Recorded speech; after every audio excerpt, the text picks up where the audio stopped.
Okay, we're about to dive into a leap in computing that is so profound, it seriously sounds like it was ripped straight out of a science fiction novel. But here's the thing, this isn't fiction. This is happening right now. I just want you to let that quote sink in for a second. It perfectly captures that feeling you get when you first hear about this technology. Because, what we're talking about here is a genuine paradigm shift. It's that big. Now, what's really interesting about this slide is this isn't hypothetical. This is a real achievement by a company called Cortical Labs. They took a cluster of living human neurons, put them on a chip, and in just 1 week, they taught them to play a video game. And let's be super clear here. This is not a simulation of a brain. It is biological brain matter, learning all on its own. Wild, right? So how is any of this even possible? Well, the answer lies in a whole new kind of computing. We're all used to hardware and software, but this breakthrough introduces a third, totally biological domain. The key term you need to know is wetware. Look, we all get hardware. That's the physical chips in our computers. And we get software. That's the code that runs on them. Wetware is something completely different.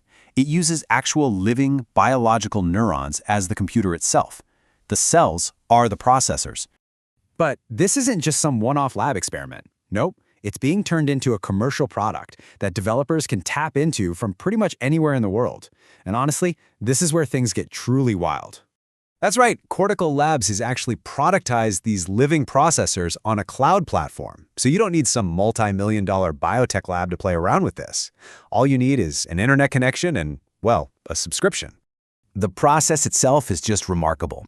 They grow neurons from simple skin and blood samples. Then they place those cells onto a silicon chip that kind of acts as the interface. Then, through the cloud, a developer anywhere on the planet can write code, send it to the platform, and have it literally run on these living brain cells. It is, quite literally, wetware as a service. So why? Why go to all this trouble? Why are we growing brains on chips when we already have incredibly powerful silicon computers? It's a totally fair question, and the answer, well, it's absolutely staggering. The answer to that question isn't really about raw speed, at least not yet.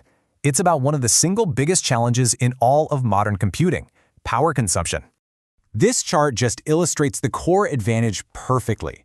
Your brain, the one in your head right now, runs on about 20 watts. That's less power than a dim light bulb. A large AI cluster, on the other hand, can burn through over 1,000,000 watts. The energy difference isn't just big, it's absolutely astronomical. And this technology is aiming to bridge that massive gap. So look, this isn't just about saving a few bucks on the electricity bill. It represents a fundamentally different and frankly more efficient way of processing information. While traditional AI needs these massive data sets and just brute force power, biological systems can learn with incredible adaptability using just a tiny fraction of the energy. And like I said earlier, this isn't just some far-off research project you read about in a journal. This is a serious commercial venture, and it's attracting some very, very serious players. This isn't just a prototype in a lab. They are already selling these systems. The first-generation unit, the CL1, goes for 35 grand, and the first batch has already shipped. This tech is officially out in the world. And speaking of serious players, one of the key investors is a firm called In-Q-Tel. Now, if that name doesn't ring a bell, it's the venture capital arm of the CIA. It was created to invest in technologies that are critical to national security. The fact that they're backing this tells you everything you need to know about how significant its potential really is. So let's just zoom out for a second and think about the massive long-term implications here. Because this is bigger than just one company or one product. What we're witnessing is the very, very beginning of a brand new era. Exactly. Teaching brain cells to play Doom was the proof of concept. It was the hello world for biological computing. The ultimate goal, the whole reason for this entire endeavor, is to create a new form of intelligence that's more efficient, more adaptable, and maybe even more powerful than anything we can build with silicon alone. And this is the question we're left with. It's a question that goes way beyond engineering and starts to touch on ethics, philosophy, and maybe even the very definition of life itself. As this technology moves from the lab to the cloud and out into our world, it's a question we're all going to have to start thinking about. What does the future look like when our technology is no longer just a tool, but a living, learning partner?